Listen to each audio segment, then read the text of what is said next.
Good morning, friends.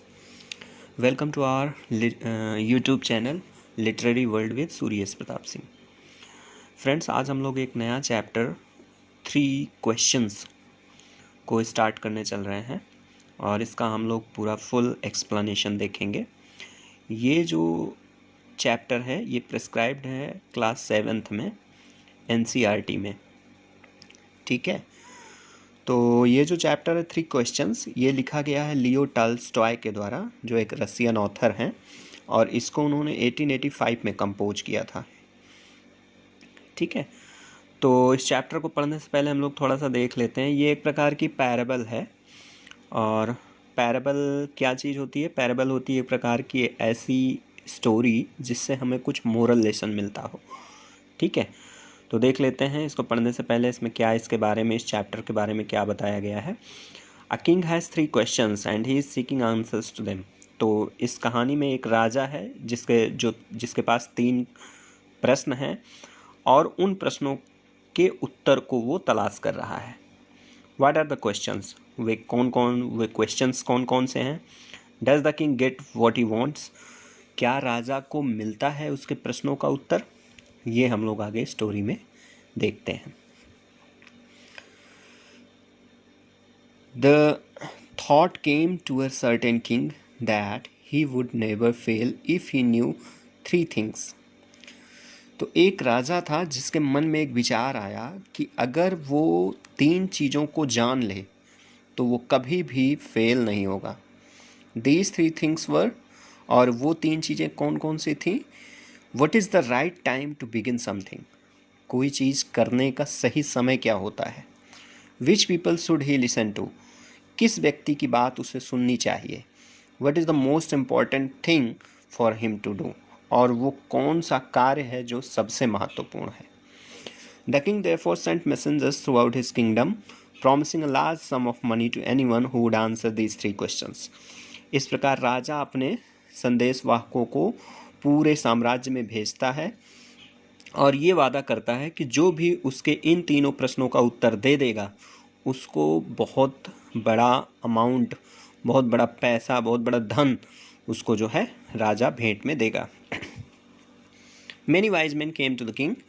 बहुत से बुद्धिमान व्यक्ति राजा के पास आए, but they all answered his questions differently. लेकिन वे सभी उसके प्रश्नों के उत्तर अलग अलग बताए।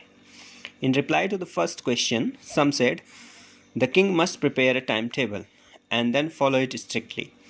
तो उसके पहले प्रश्न के उत्तर में कुछ लोगों ने तो कहा कि राजा को एक टाइम टेबल बना लेना चाहिए and then follow it strictly, और फिर इसको बहुत ही स्ट्रिक्टली फॉलो करना चाहिए। Only in this way they said could he do everything at its proper time. और उनका कहना था कि केवल यही तरीका है जिससे कि राजा अपने सभी कार्य प्रॉपर टाइम पे कर पाएगा। अदर्स सेड, दूसरे लोगों ने कहा कि it was impossible to decide in advance the right time for doing something, कि किसी भी चीज़ को करने का जो सही समय होता है उसको एडवांस में डिसाइड कर पाना बहुत मुश्किल है। The king should notice all that was going on, और राजा को चाहिए कि वो अपने आसपास की जितनी भी चीज़ें हो रही हैं उसको नोटिस करे। अवॉइड फुलिश प्लेजर्स, और उसमें से जो बेकार के आनंद हैं उसको उसमें से अवॉइड करे। And always do what ever seemed necessary, और हमेशा ऐसा कार्य करे जो उसको बहुत ही ज़्यादा आवश्यक प्रतीत हो, ठीक है। एट दैट टाइम, उस समय, मतलब उस समय उसको जो भी लगे, जो कार्य सबसे ज़्यादा ज़रूरी लगे उसको उसे करना चाहिए। येट अदर सेट, हालांकि कुछ अन्य लोगों ने कहा, the king needed a council of wise man, कि राजा को बुद्धिमान व्यक्तियों के जो है एक काउंसिल की ज़रूरत है, एक सलाहकार की ज़रूरत है। Who would help him act at the proper time, जो उसकी मदद कर सके सही समय पर सही कार्य करने का। This was because one man would find it impossible to decide correctly, और ये इसलिए क्योंकि कोई भी अकेला व्यक्ति इसको सही जो है डिसाइड कर पाना उसके लिए मुश्किल होता है। विदाउट हेल्प ऑफ अदर्स, दूसरों की मदद के बिना the right time for every action. किसी भी कार्य का जो सही समय होता है, बिना किसी अन्य के मदद के सही ढंग से उसको उस पर निर्णय ले पाना एक अकेले व्यक्ति के लिए काफ़ी मुश्किल होगा। बट देन अदर्स सेड, लेकिन तभी कुछ अन्य लोगों ने कहा कि there were some things which could be urgent, कि ऐसी भी बहुत सी चीज़ें होती हैं जो कभी कभी बहुत ही ज़्यादा अर्जेंट हो जाती हैं। These things could not wait for the decision of the council, लेकिन और ये चीज़ें कभी भी काउंसिल के डिसीजन का इंतज़ार नहीं कर सकती। In order to decide the right time for doing something, और किसी भी कार्य को करने का जो सही समय होता है उसका निर्णय लेने के लिए it is necessary to look into the future, ये ज़रूरी होता है कि हम उसके भविष्य में झांक कर देखें। And only magicians could do that, और ये चीज़ तो केवल जादूगर ही कर सकते हैं। The king therefore would have to go to magicians, और इसलिए राजा को एक जादूगर के पास जाना चाहिए। In their answers to the second question, और दूसरे प्रश्न के उत्तर के रूप में सम सेड दैट, कुछ लोगों ने कहा कि the people most necessary to the king were his councillors. तो बताया कि लोग, जो राजा को जो सबसे ज़्यादा ज़रूरी लोग होते हैं वो होते हैं उसके सलाहकार। अदर्स सेड, दूसरे लोगों ने कहा कि राजा के लिए जो सबसे ज़्यादा ज़रूरी लोग होते हैं वो होते हैं प्रीस्ट यानी पुरोहित। A few others choose the doctors, कुछ अन्य लोगों ने डॉक्टर को चुना। एंड येट अदर्स सेड, और यहाँ तक कि दूसरे लोगों ने कहा कि ही soldiers were the most necessary, कि राजा के लिए उसके सैनिक ही उसको वो सबसे ज़्यादा ज़रूरी होते हैं।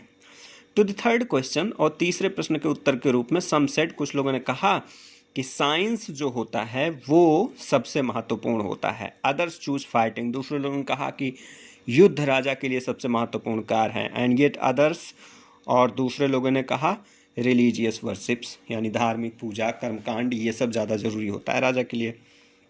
As the answers to his questions were so different, the king was not satisfied and gave no reward. अब चूंकि राजा के इन प्रश्नों के जो उत्तर थे वो इतने अलग अलग थे कि राजा उससे संतुष्ट ही नहीं हो पाया, और इसलिए किसी को कोई रिवार्ड नहीं दिया। बजाय इसके he decided to seek the advice of a certain hermit, वो एक विशेष प्रकार का एक हर्मिट था। हर्मिट किसको कहते हैं? जो सन्यासी लोग होते हैं। तो एक सन्यासी था जिसकी सलाह लेना चाहता था, उसकी तलाश करने के लिए उसने निर्णय लिया। He was widely known for his wisdom, और वो जो हर्मिट था, सन्यासी था, वो अपनी बुद्धिमत्ता के लिए दूर दूर तक प्रसिद्ध था। The hermit lived in a would which never left, और वो जो सन्यासी था वो जंगल में रहता था जिसको वो कभी भी छोड़ता नहीं था। He saw no one but simple people, वो केवल और केवल सिंपल साधारण लोगों से ही मिलता था। And so the king put on ordinary clothes, और इसीलिए राजा ने भी बहुत ही साधारण कपड़े पहने। Before he reach the hermit's हट, इससे पहले कि वो सन्यासी की कुटिया पर पहुँचे, उसने अपने घोड़ों को, the king left his horse with his body guard, अपने घोड़े को और अपने सुरक्षा गार्डों को वहीं जो है छोड़ दिया थोड़ी दूर पर। एंड वेंट अन अलोन, और आगे कुटिया के पास वो अकेला ही चल पड़ा। As the king came near the hermit's hut, ज्यों ही राजा हर्मिट सन्यासी की कुटिया के पास पहुंचा, he saw the hermit digging the ground in front of his हट, तो उसने देखा कि जो सन्यासी था वो अपने हट के सामने एक ज़मीन को खोद रहा था। ही ग्रीटेड द किंग, उसने राजा का अभिवादन किया। एंड कंटिन्यूड डिगिंग, और अपना खुदाई का कार्य जारी रखा। The hermit was old and weak, और जो सन्यासी था बहुत बूढ़ा और कमज़ोर था। And as he worked he breathed heavily, और जैसे ही उसने अपना कार्य किया तो वो ज़ोर ज़ोर से ब्रीथ करने लगा, ज़ोर ज़ोर से सांसें चलने लगी, यानी ज़ोर ज़ोर से वो हाँफने लगा। The king went up to the hermit and said, इसके बाद राजा जो है उस सन्यासी के पास गया और बोला, I have come to you wise hermit, ए बुद्धिमान सन्यासी, मैं तुम्हारे ही पास आया हूँ, to ask you to answer 3 questions, 3 प्रश्नों के उत्तर को जानने के लिए। How can I learn to do the right thing at the right time, आखिर हम सही समय पर सही चीज़ को करना कैसे सीखें। Who are the people I need most, वो कौन से लोग हैं जिनकी मुझे ज़्यादा ज़रूरत है। And what affairs are the most important, और वो कौन सा काम है जो मेरे लिए सबसे ज़्यादा महत्वपूर्ण है। The hermit listen to the king, सन्यासी ने राजा को सुना, बट डिड नॉट स्पीक, लेकिन कोई बात नहीं बोला, उसने कोई जवाब नहीं दिया। ही वेंट ऑन डिगिंग, वो अपना खुदाई का कार्य जारी रखा। You are tired said the king, राजा ने कहा तुम थक चुके होगे। Let me take the spade and work in your place. अच्छा, अपना फावड़ा मुझे दे दो। स्पेड मीन्स क्या होता है? फावड़ा। अपना फावड़ा मुझे दे दो और मैं तुम्हारे स्थान पर काम करता हूँ।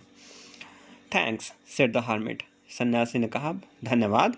Giving the king his spade, अब राजा को अपना फावड़ा देते हुए कहा धन्यवाद। Then he sat down on the ground, और फिर वो सन्यासी जो था जमीन पर बैठ गया। When the king had dug 2 beds, जब राजा ने 2 बेड्स के बराबर जमीन को खोद लिया, तो ही स्टॉप्ड, वो रुक गए, एंड रिपीटेड हिज क्वेश्चन, और अपने प्रश्न को फिर से दोहराया। The hermit gave no answer, सन्यासी ने कोई उत्तर नहीं दिया। बट स्टूड अप, बल्कि वो खड़ा रहा। Stretching out his hand for the spade and said, राजा से उस फावड़े को लेने के लिए अपना हाथ बढ़ाया और कहा now you rest and let me work. अच्छा, अब आप आराम करिए और मैं काम करता हूँ। But the king didn't give him the spade, लेकिन राजा ने उसे फावड़ा नहीं दिया। एंड कंटिन्यू टू डिग, और खोदना जारी रखा। 1 hour पास्ट, 1 घंटे बीत गए। देन अनदर, फिर दूसरा घंटा बीत गया। The sun went down behind the trees, और अब सूर्यास्त होने को आ गया। एंड एट लास्ट, और अंत में, the king stuck the spade into the ground and said, अंत में राजा ने क्या किया? फावड़ा जमीन पर पटक दिया, फेंक दिया। एंड सेड, और बोला, I came to you wise man, मैं तुम्हारे पास आया हूँ बुद्धिमान व्यक्ति, for an answer to my questions, अपने प्रश्नों के उत्तर को जानने के लिए। If you can give me no answer tell me so and I will return home, अगर तुम मेरे प्रश्नों को उत्तर नहीं जानते हो तो मुझे बता दो, मैं घर चला जाऊंगा। Here comes someone running said the hermit, तभी साधु ने कहा कि कोई दौड़ता हुआ आ रहा है। ठीक है, तो यहाँ पे कॉम्प्रिहेंशंस वगैरह दिए गए हैं, इनके प्रश्नों को आप करिए। ठीक है, करने का प्रयास करिए, और जो भी होता है क्वेश्चंस। और ये आपका पार्ट 1 है। पार्ट 2 को हम लोग सेकंड वीडियो में लेते हैं। ठीक है, तब तक के लिए आप stay home, stay safe. Thank you very much.